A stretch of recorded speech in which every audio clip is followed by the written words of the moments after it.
পটলের বীজ গালে পড়ার ভয়ে আমরা অনেকেই সুস্বাদু এবং পুষ্টিগুণে ভরপুর এই সবজিটি কিন্তু এড়িয়ে যাই।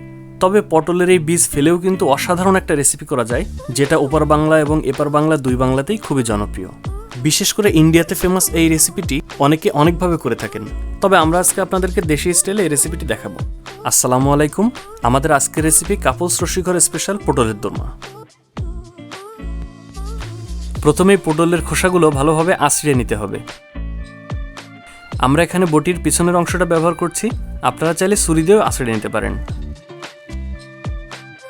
আমরা এখানে 8 পিস পটল নিয়েছি, এগুলো দিয়ে আপনাদেরকে পটলের দোরমা করে দেখাবো। আঁচড়ে নেওয়ার পর পটলগুলো এখন ভালোভাবে ধুয়ে নিচ্ছি।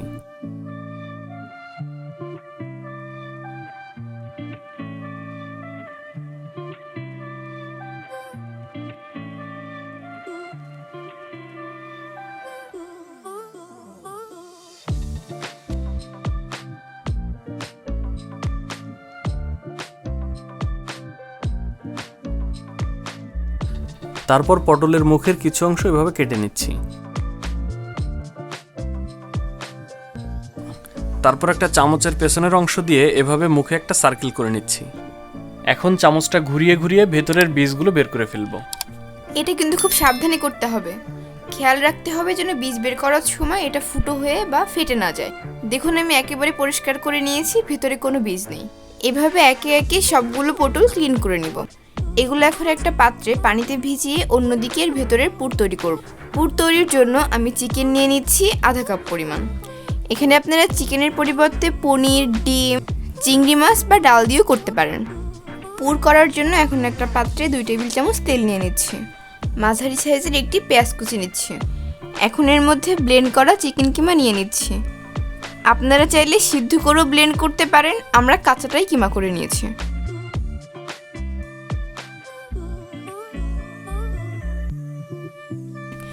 চিকেনটা কিছুক্ষণ নেড়ে এর মধ্যে গোলমরিচ গুঁড়া দিয়ে দিচ্ছি আধা চা চামচ, লবণ নিচ্ছি আধা চা চামচ, হলুদ গুঁড়া আধা চা চামচ,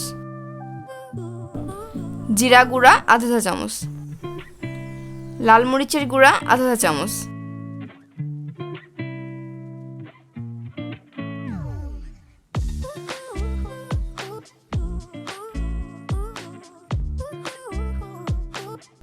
এক কাপ পানি দিয়ে এখন এগুলোকে একটু ম্যাশ করে নিচ্ছি। চিকেনটা যদি আগে সেদ্ধ করে নিয়ে তারপর কিমা করেন, তাহলে এখন আর ম্যাশ করার কোনো প্রয়োজনীয়তা পড়বে না।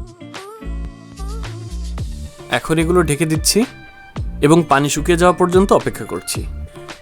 পটলের দোরমার জন্য করে নেওয়া পুর এখন রেডি।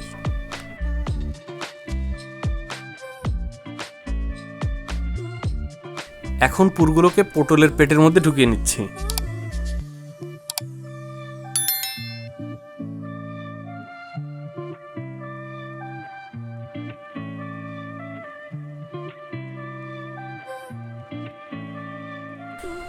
পটলের পুর ঢুকিয়ে এখন কাবাব কাঠির সাহায্যে এগুলোকে পিন করে নিচ্ছি।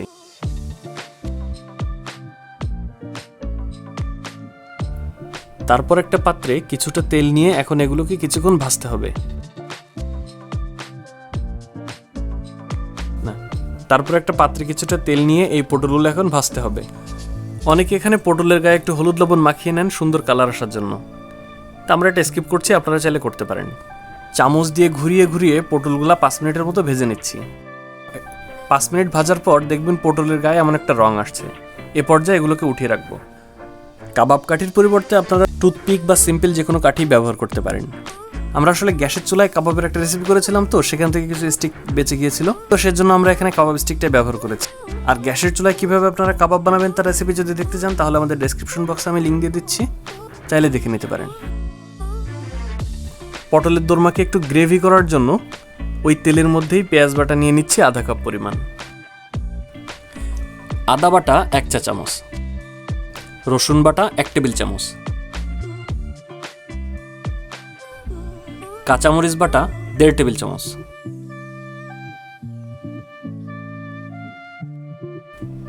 এখানে আবারও হলুদ গুঁড়া নিচ্ছি আধা চা চামচ, লাল মরিচের গুঁড়া আধা চা চামচ, জিরা গুঁড়া 1 চা চামচ,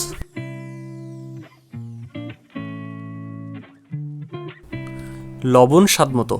আমরা এখানে 1 চা চামচ নিয়েছি।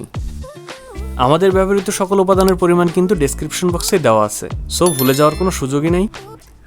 আপনারা চাইলে দেখে নিতে পারেন। মশলাটা কিছুক্ষণের জন্য কষিয়ে নিচ্ছি। কষানো মশলায় এমন তেল উঠে আসার পর পানি দিয়ে বলক ওঠা পর্যন্ত অপেক্ষা করছি। এখানে পানির পরিমাণটা আপনারা যতটুকু ঝোল রাখতে চান ততটুকু নিতে পারেন। এ পর্যায়ে আমরা আগে থেকে ভেজে রাখা পটলগুলো ঝোলের মধ্যে দিয়ে দিচ্ছি।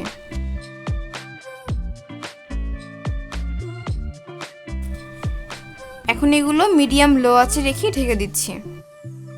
আপনারা কিন্তু মাঝে মাঝে এই ঢাকনি উঠিয়ে একটু উলটপালট করে দিবেন। আমরা একটু মাখা মাখা পছন্দ করি, এর জন্য ঝোলটা শুকিয়ে নিয়েছি। আপনারা চাইলে আরও কিছুটা ঝোল রেখে চুলা অফ করে দিতে পারেন। দেখুন আমাদের পটলের দোরমা প্রায় রেডি। এখন চলুন এগুলোকে পরিবেশন করি এবং কেটে দেখাই ভিতরটা কেমন হলো। তো কেমন ছিল আজকে আমাদের রেসিপি অবশ্যই কমেন্টে জানাবেন। আর আমাদের ভিডিওটা যদি ভালো লেগে থাকে আমাদের ফেসবুক পেজ এবং ইনস্টাগ্রামে ফলো করতে পারেন। আজ এ পর্যন্তই, কথা হবে অন্য কোনো রেসিপি নিয়ে। সে পর্যন্ত ভালো থাকবেন, সুস্থ থাকবেন। আল্লাহ হাফেজ।